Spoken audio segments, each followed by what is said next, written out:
swamp for you. I got it a little dirty. Thank you. Take another puff, puff.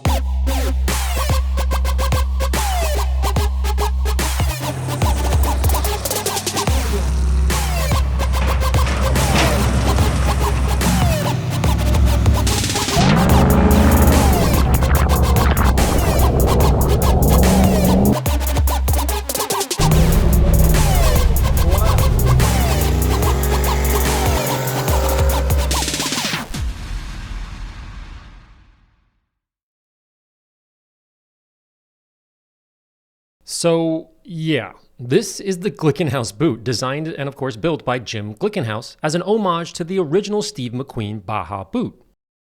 So before I drive it back to the studio and clean what feels like hundreds of pounds of mud, and then deliver it back to Jim's secret garage, which by the way I'll feature at the very end of this episode, Jim first explains a few things that makes his latest creation so special. You remember the P45? Yes, this is our road boot. It's the Mule. It's our test vehicle that will eventually be sold to customers and be totally road legal. You'll be able to drive it on the highways, but you know what? You could drive it from New York down to Ensenada, pre-run the Baja 1000 and drive home. So it's really a road legal version of our race boot. The design of the exhaust was really a signature piece on the Steve McQueen Baja boot, and we kept that and we like it. And the thing of it being up so high is that you can go into water up to the level of this air filter. So you literally could drive the truck in water this deep. The car's modular. We leave everything exposed. Put your Allen wrenches, take the panels off. You can get to the engine, you can see things. And I like cars that a normal human being can work on with Allen wrenches, and it's not hidden fasteners. And if you have an accident, it's all modular. You can bolt it back together, you're on your way, you're ready to go. And we have a pledge that we will totally rebuild a catastrophic accident for wholesale. Woo! So that if your vehicle is involved in a huge thing,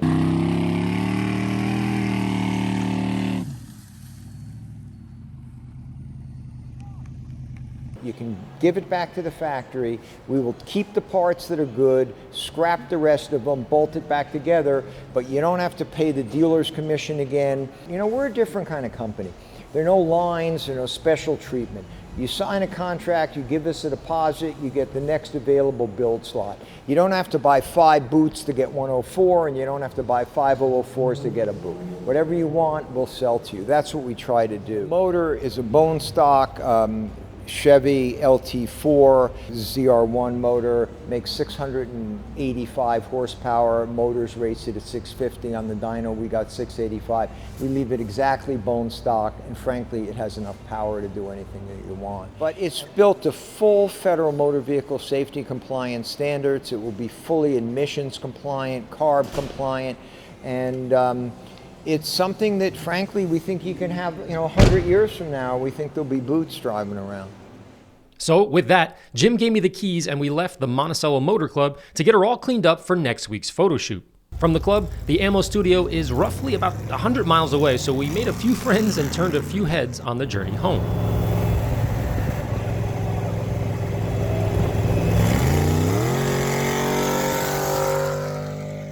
Now, just as a point of reference, in 2006, Jim unveiled the famed Ferrari P45 Pininfarina, built over the last unsold Ferrari Enzo chassis. I'll put a link in the description to a few articles, but earlier in my detailing career, I had the chance to drive behind the P45 in one of my customers' Ford GTs, and it was something that obviously I'll never forget, and this certainly spurred my fascination with Jim's creations all those years ago. By the way, this is the first ever video I shot in 2007. Check out the full grainy video and me wearing an awful leather jacket right here. Just say what you're doing. We are in line behind the P45, Jim Glickenhaus's ridiculous Ferrari. And I have a feeling we're going to be getting on 95. Some motorcycles around us, camera car, right there. Here we go. Before we got back to the studio, Jason Rose and I stopped at Stu Leonard's for lunch and Home Depot to pick up a bunch of terry towels for the mud-covered suspension, which, by the way, is a spectacle in the parking lot to say the very least. But at the same time, it got me wondering about the 2021 production model coming out very soon. So I reached out to my high school buddy, Nat Monday, who is the director of sales for HKMotorcars.com. Behind us today, we've got our Mule Boot, which is a test vehicle. This particular vehicle actually has pre-run the Baja last year after we finished ahead of the Ford Bronco. This vehicle is our test subject, so this is the more extreme version. Coming for 2021 is our 4- and 2-door versions of this boot that are more the equivalent to a modern resto mod and will drive properly on the highway, grocery getter, go to the mall, but also could take it to the dunes out in Nantucket or to Montauk. Once inside, we covered up last week's 911 step-by-step wet sanding restoration episode for the Aldryan Museum, which is coming out on the Ammo channel very soon. That's all before we power washed the pounds of dirt and mud off the boot, which is oddly satisfying. Power washing everything from the roof, wheels, engine, interior floor, which is obviously rubber, doors, pedals, suspension, and so on is so therapeutic. I recommend you just go drive your car or truck and get it dirty so you can clean it later. It is so much fun.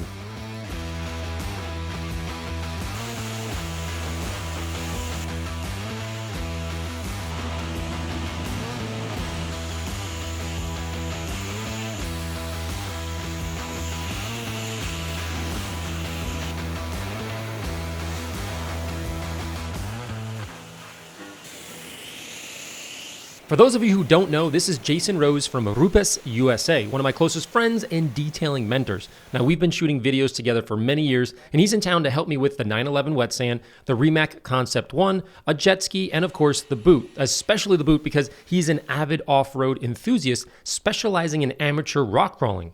All of these vehicles and details are coming very soon on the channel, so be sure to subscribe and hit the notification bell to find out when they're released. With the undercarriage rinsed, I tackled the taller parts of the boot with warm water from the pressure washer.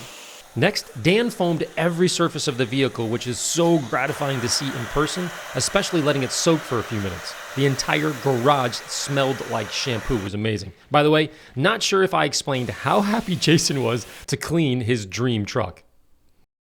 Then we soaked 5 or 6 microfiber towels and split up. Dan on the roof, Jason on the wheels and suspension, and me on the more reachy areas of the truck.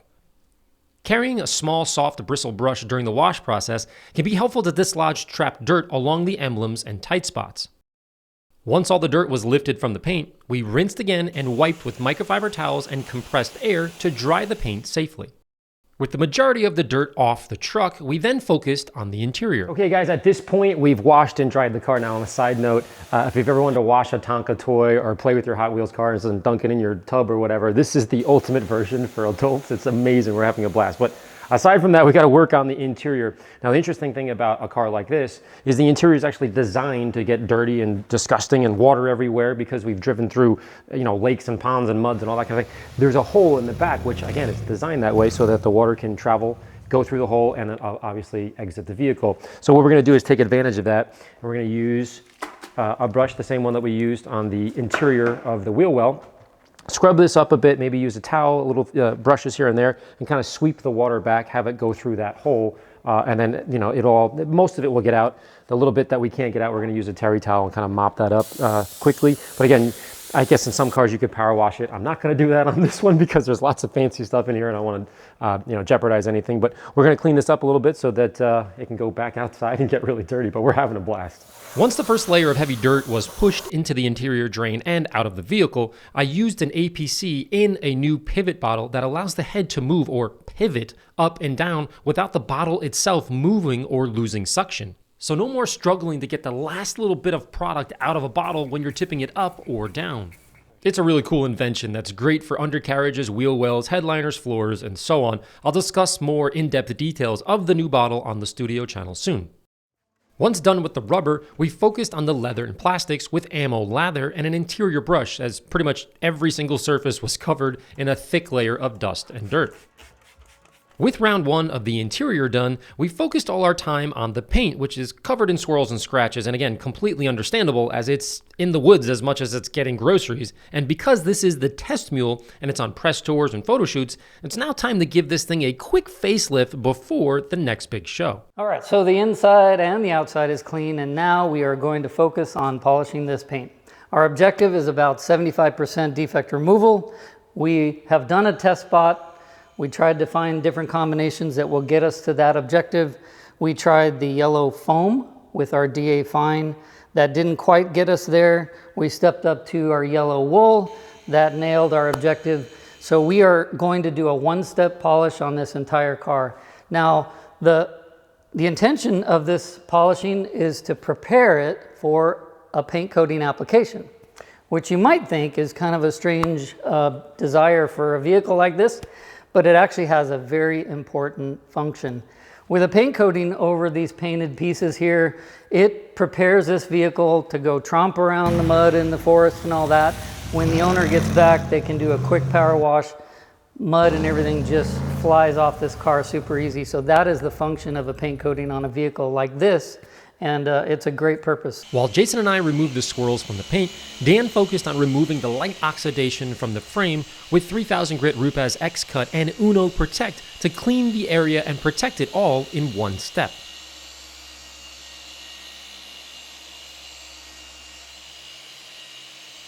With the plan of attack set, it was now time to put in the hours, but just about then our next detail was getting delivered from Manhattan Motor Cars. This is the Rimac Concept 1, built in Croatia and was the fastest all-electric hypercar at the time of its launch.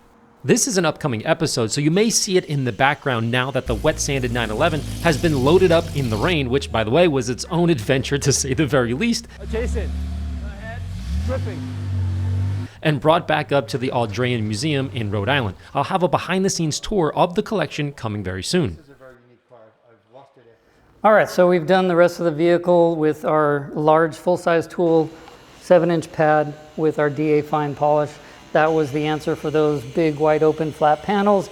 But look at this. If we tried to use this setup on this particular panel with all these curves and contours, this would be a bit awkward. So we are going to switch, do the same liquid, but with a 1-inch wool pad that can get into these tight curves and contours very, very easily. This is in the rotary mode. Then we will switch to our Mini with a 3-inch foam pad. Do a second very, very fast step just to get any kind of whatever defects are left.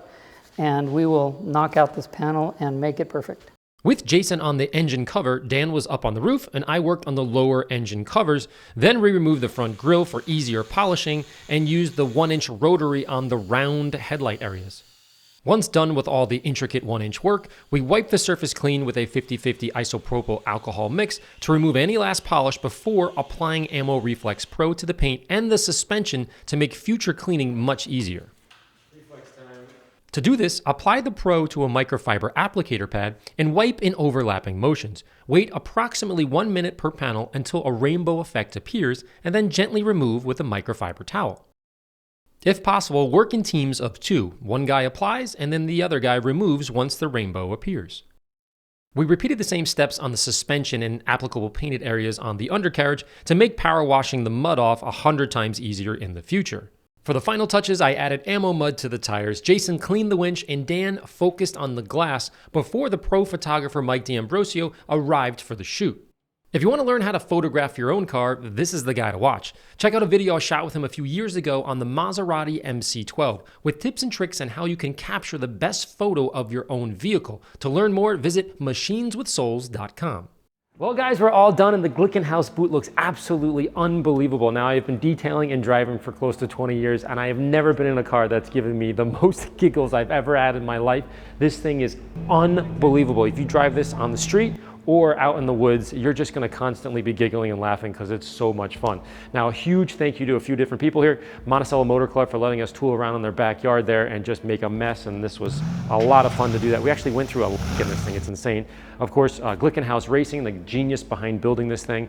And if you wanna find out more information, hkmotorcars.com. As always, guys, thanks for watching, and we'll see you next time.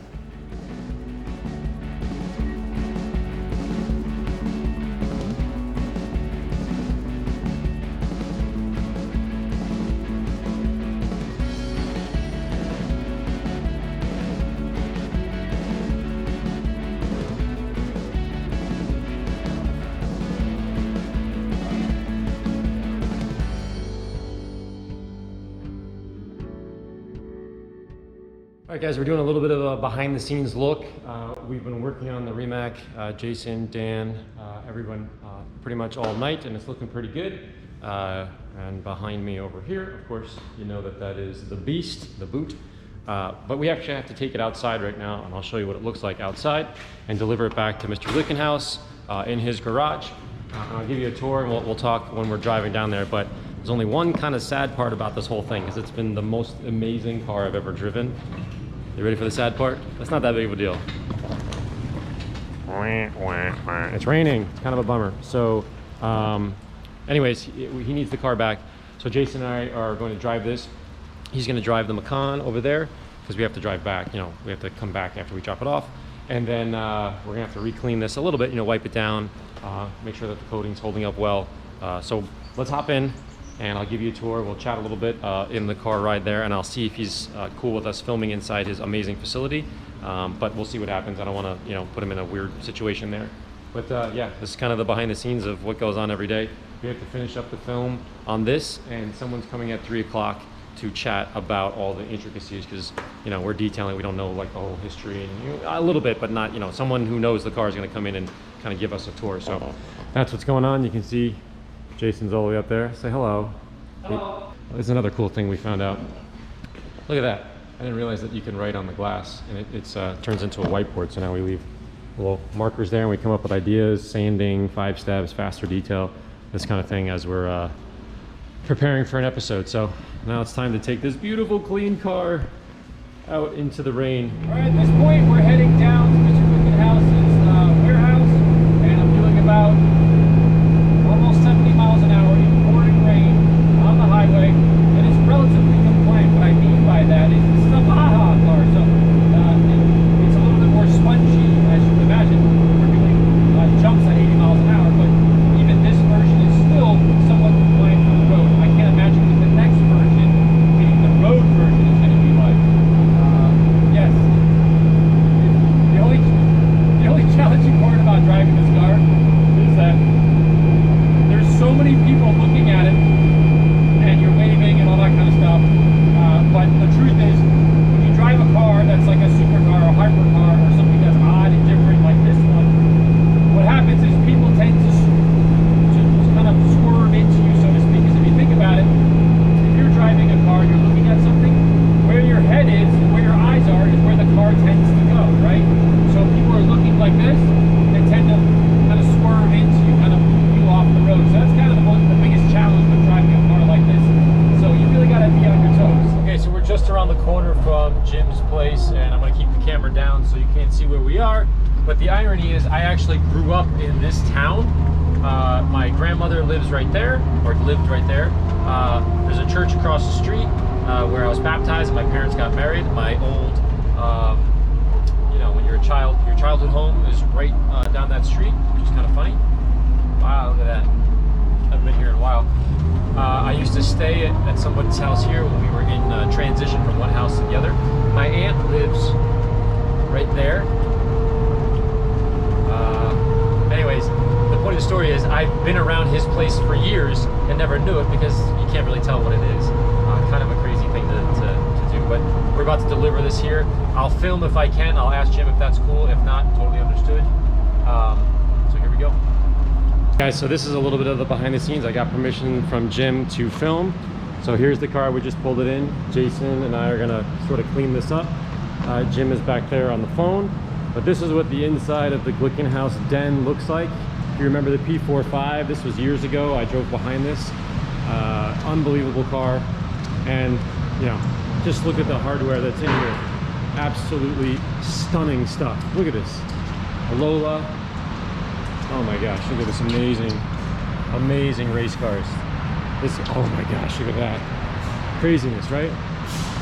So this is the secret lair that is known as the Glickenhaus. Look at this guy here. How cool is that? Just awesome stuff. Pininfarina. That's his workshop back here. You can see we'll cut through and make sure we don't touch anything. SCG-003. I mean, just stunning stuff. Look at that case. Wow. Again, I'm giving you just kind of a sneak preview. We'll be back here to film a couple of things, but I have to run to actually another appointment, believe it or not, in the city right now. And there is, like, look at the machine shop and the guys working back there doing their thing. Just unbelievable, unbelievable. Let's see what's back here. We're snooping. Oh, there's the original. Look at this. Now, of course, the original Steve McQueen. Now, this is something special. So what's cool is this was the inspiration, obviously, for that one over there. That is, no one's seen this. This is, I got the chills at the moment. As you know, I have Steve McQueen in my, on my wall because I just love this guy. I thought he was just the man. I can't believe I'm touching Steve McQueen's steering wheel. Woo! This is kind of a big deal moment for me at the moment.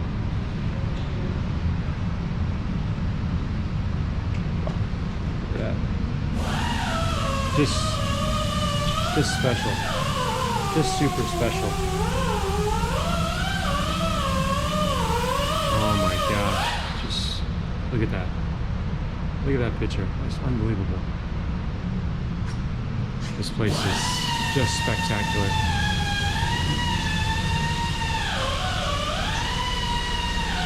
All right, well, I know it sounds crazy, but I kind of actually want to enjoy this moment. I don't look at Baja Boot.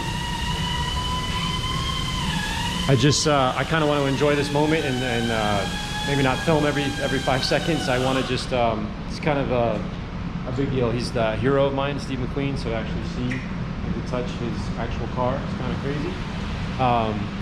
So yeah, we're gonna do a lot more stuff, but I don't know, just absorbed right now.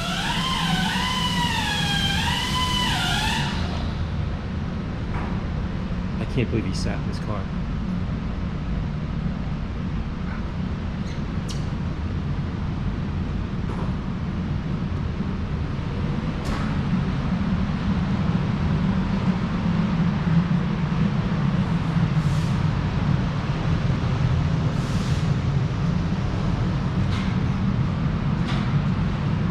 All right, guys, we'll have more information, more stuff coming up. I'm kind of, I'm at a loss for words at the moment. I'll talk to you guys soon.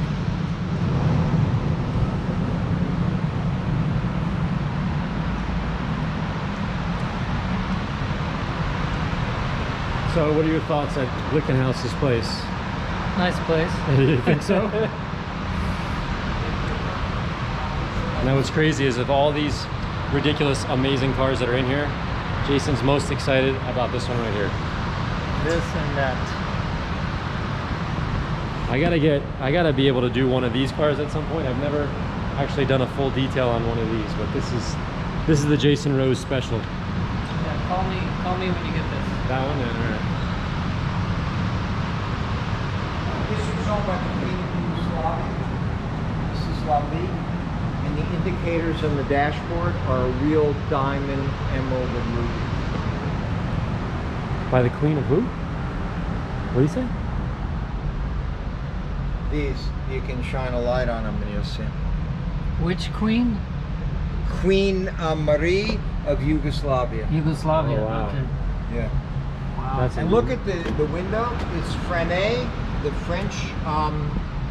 French coach builder, and it's a traveling rack and pinion on the window.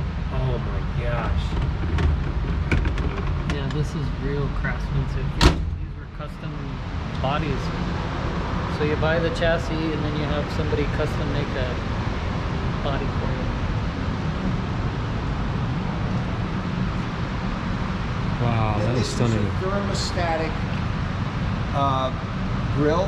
As the car warms up, they open. That's amazing technology for that era. For 30s. That's how you crank the engine. You Oh, take yeah. that off and you can hand crank it. It has an electric starter, but if it doesn't work, and then the other thing that's cool is this is the derivation of the top one. If you go inside and it lights up, it says stop. See? Oh yeah. And this is the derivation of trunk. It was a trunk that went on the back of the car. Oh, I just got that. I never even realized that that was why we call it the trunk. Yeah, it came from this sort of thing. That's just awesome. But these all get driven. This has 65,000 miles. I drove it from here to Newport, Rhode Island for my son's wedding. Oh wow, that's where the Audrey Museum is. Yeah. Oh, look at this tear gas. And this is Boat Tail. Yeah. This is the car that Daisy Miller drove in The Great Gatsby in the book, the real one, not in the movie. She had a Boat Tail Stutz. I love these boat tails. Amazing. Here's a 29. You can't see the back, but it's a boat tail like this. Oh my gosh.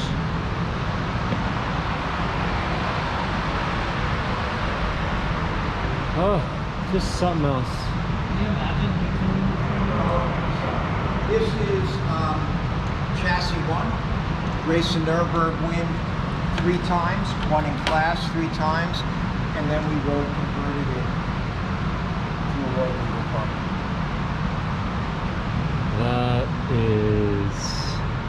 That's my style right there. But you know, the other thing about road legality is a lot of people say they do it. That's the VIN number put on it by New York State. So it's not, you know, it's like legit, yeah. It's legit. Like the license plate is legit. Like the registration sticker is legit. It's like when the cops pull you over, the EPA isn't going to seize the car. And, Right. You know. And this is the original carbon fiber body, simply with a little clear and blue in it. This is the one that raced Nürburgring 3 times. It's just crazy. Just freaking crazy, man. The world is changing now. I think that Pagani and Koenigsegg, who make what they make, I'm not sure that the $2.5–3 million buyer is going to be there forever. And I think when the 004 comes out, and it's 460 and 600 for the 840 horsepower version, 3-seater, carbon fiber, real thing, I think it's going to change. I think you might be right. The way people look at this stuff. That is pretty ridiculous. That's an amazing car. Well, we do things like this. This is E-Pi. It's like Formula One cranking. So when you crank it, you're not cranking $16,000 worth of carbon fiber. Oh, yeah. Those inserts come off, and you replace them. And they runs under the car in a skid ball. And it goes all the way Oh, that's cool. That's replaceable. So the lowest part is sacrificial wood. Oh. And you know, it's like $800 worth of wood instead of $20,000 worth of carbon fiber. Everybody has a bad day. But if you have a built-in tow hook, it's not the end of the world. You can winch it onto the flatbed without destroying the car. I mean, no one knows that you can go to the A-frame. They think you can, but you know, no one knows it. But that a tow truck driver can figure out. Yeah. And we have one in the rear. Oh, that's good. Signals. Yeah, those are the daylight running lights. Oh, really? Yeah. This is crazy. All of his cars make me giggle. They're just, how could you not, like, look at this. That weave is amazing. Yeah, this is race car weave. That's another thing. All our cars are going to be this race car weave, and it's, everybody's, oh, I love the really thin stuff. It's not as strong. Nah, to me this looks cooler. Yeah. I mean, you can tell looking at this if this is real. Where does it all get made? Italy, all the carbon fibers made. The company that he's working for is from Italy, Rupas. Yeah. It's all they make the best.